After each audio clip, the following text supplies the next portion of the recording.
欢迎光临杂学咖啡馆，我是时间话题分享人 S。就在以色列当地时间10月7日，巴勒斯坦伊斯兰抵抗运动组织哈马斯宣布对以色列采取军事行动。当日清晨，哈马斯派遣数十名枪手潜入以色列南部地区发动突袭，包括在街头向平民开枪。同一时间，哈马斯还在加沙地带向以色列境内发射了5000多枚火箭弹，包括特拉维夫在内的多个城市都响起防空警报。针对这一形势，以色列总理内塔尼亚胡宣布国家进入战争状态。局势观察家普遍认为，这很可能是第6次中东战争的开启。那么，今天我们的分享就是在最短的时间内帮助您了解前5次的中东战争。大约在19世纪末，曾在2000年前被古罗马帝国驱逐的犹太人开始大量返回被称为应许之地的以色列地带。随着犹太人数量的增加，于此地居住了2000年的阿拉伯人，主要是巴勒斯坦人之间，由于宗教差异和收入差距，冲突不断加剧。1947年，联合国决定将土地分割给双方。由于这次分割包含了对纳粹德国大屠杀犹太人的同情，和第2次世界大战期间对盟国协助等因素的考虑，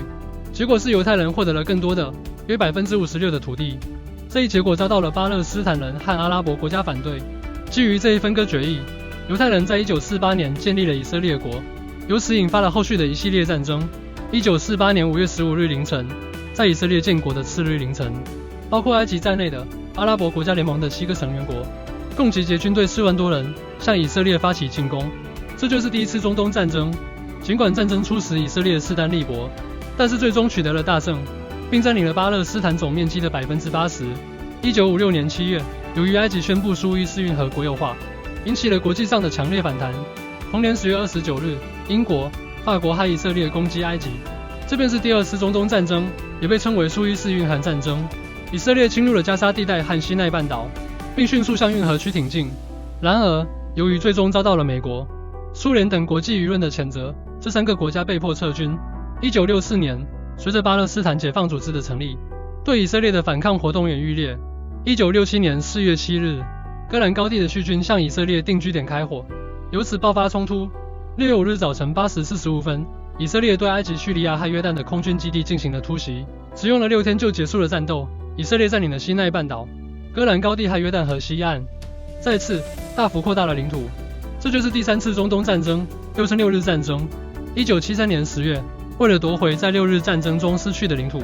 埃及与叙利亚联合，利用犹太人进行绝对休息的赎罪日，同时向以色列发起突然袭击，引发了第4次中东战争，又称赎罪日战争、斋月战争或10月战争。得到美国支援的以色列随后发动反击，战争最终在联合国通过的停火决议中告一段落。埃及夺回了西奈半岛的部分地区，但也由于这场战争导致了阿拉伯国家的石油危机。在第4次战争结束以后，由于长期以来巴解游击队协助埃及和叙利亚部队展开游击战，以色列无法容许这样的心腹大患。1982年6月6日，以色列借口驻英国大使遭到巴解组织刺杀为由，出动陆海空三军10万多人，包围了贝鲁特西区，对黎巴嫩境内的游击队发动了大规模的扫荡，从而爆发了第5次中东战争。最终在世界各国的压力下，